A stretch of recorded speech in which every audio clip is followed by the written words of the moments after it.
Welcome to the Hollywood Scholar. I'm Jed Morgan, and the whole 10 people on Twitter that are still loving and watching the current era of Doctor Who got some exciting news from the BBC. Oh my god! And it comes in a single line from this article from the BBC. But before we get down to that part of it, I do want to mention again the next episode is her fucking last one. Jodie Whittaker's last one is the 13th Doctor. Then the reigns go back to Russell T Davies. May not redeem the show, but I fully expect it to be better than what it currently is. I'm going to be watching that final episode just to watch the bitch die. I'm probably going to have a watch party with a lot of my YouTuber friends, record it, try to edit it into a funny video, and it's going to be so exciting to watch her fucking die. But this final episode is going to do some damage on its way out. They're bringing back the Master, which is implicitly tied to the Timeless Children. Got some loose threads to tie up with that. They're bringing back some old companions, some of my favorites. I love Tegan. A lot of people bitch about Tegan, but Tegan is one of my favorite companions. Her and the Fifth Doctor, were really good together. I really like their chemistry. It's really sad that this is how she's going to end her story. She should have just left it how it was back in the 80s.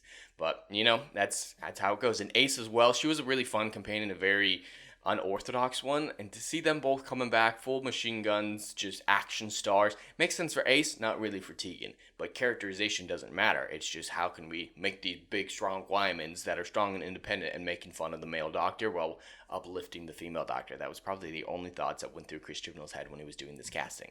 But yeah, a lot to look forward to with this final episode with her death, and a lot to be worried about because of how much more damage that they think they could do after the disaster of the Timeless Children. We'll have to see how bad it'll actually turn out. But there is some news at the bottom of this article that I want to get into. Jodie Whittaker's replacement is expected to be revealed in the coming weeks. I didn't think we'd hear about it for a while. Yeah, I thought we'd be looking at a July release or something like that, but I thought it was going to be a long way off.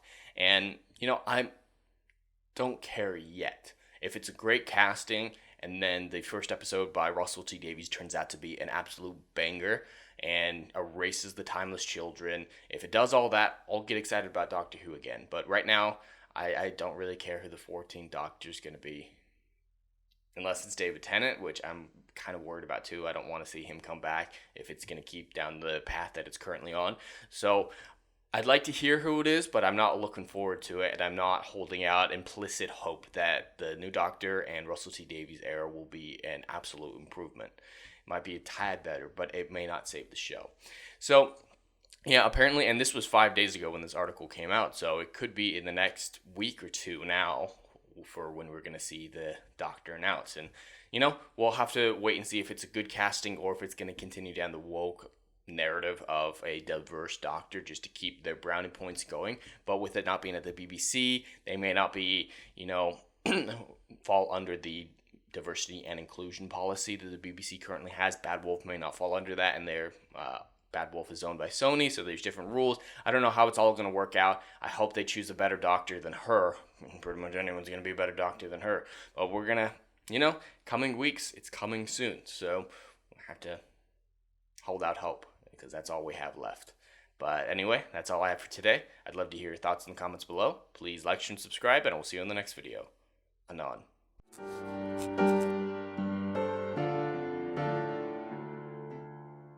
If you like what I do here and want to see good, compelling stories that Hollywood will no longer give you, check out my book series, Odyssey of a Phoenix, a mythological epic about philosophy, morality, and modern-day mental illness issues. Books 1, Down in Flames, and Book 2, Apocalypse Then, currently on sale. Book 3, Kill the Dark, coming soon.